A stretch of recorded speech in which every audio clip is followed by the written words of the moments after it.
जय गुरु श्री वंदनीय राष्ट्रसंत तुकडोजी महाराज श्री गुरुदेव सेवा मंडळ बागीमारी तालुका पारसोनी जिल्हा नागपूर मी डॉक्टर बबलू संतोष गाडवे। एका आयफोननी घेतला 3 जीवांचा बळी। हा व्हिडिओ खूप व्हायरल होत आहे।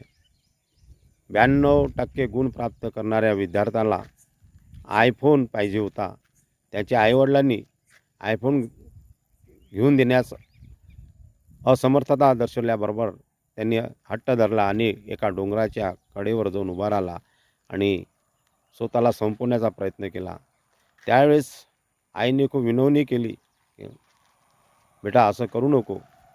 तरी पण अशा स्थितीत तो मुलगा ऐकण्याच्या मानसिकतेत नव्हता। यावेळी त्यांच्या वडिलांनी त्याला जवळ घेतलं, पकडण्याचा प्रयत्न केला। लगेच त्यांचा तोल गेला आणि त्या डोंगराच्या खाली दोघे वडील आणि मुलगा कोसळला। त्यानंतर हे पाहतल्या क्षणी आईने सुद्धा त्यात उडी घेतली, तिने आपला जीव संपवला। 92% गुण घेणारा विद्यार्थी जर एवढा हट्ट धरत असेल तर आज हट्ट धरणाऱ्या विद्यार्थ्यांची गरज नाही, तर आई वडिलांच्या शब्दाच्या बाहेर न जाणाऱ्या विद्यार्थ्याची गरज आहे, मुलांची गरज आहे। आणि असे मुलं जर घडवायचे असेल तर आजची हे शिक्षण प्रणालीमधून घडणार नाही। म्हणून वंदनीय राष्ट्रसंत तुकडोजी महाराज यांनी लावून दिलेले सामुदायिक ध्यान आणि सामुदायिक प्रार्थना यामधून हे मुलं घडू शकतात।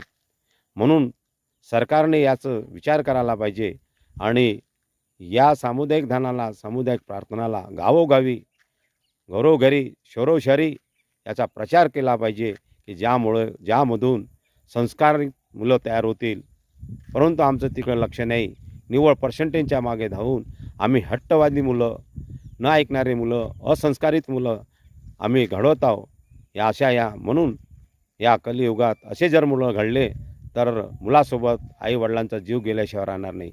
म्हणून आता तरी असे हट्ट धरणारे मुलं, आता मुलांनीसुद्धा लक्षात घ्यायला पाहिजे की हट्ट करायचा, पण एवढा हट्ट करू नये की ज्याच्यामुळे आपले आईवडील हे संकटात सापडतील। म्हणून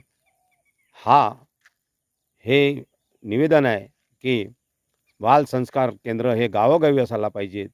त्यामधून हे चांगले मुलं घडले पाहिजे आणि आपला देशाचा, राष्ट्राचा, समाजाचा सर्वांगीण विकास झाला पाहिजे। जय गुरुदेव, धन्यवाद। मी बबलू संतोष गाडवे, बागीमारी। जय गुरुदेव, जय गुरुदेव, धन्यवाद।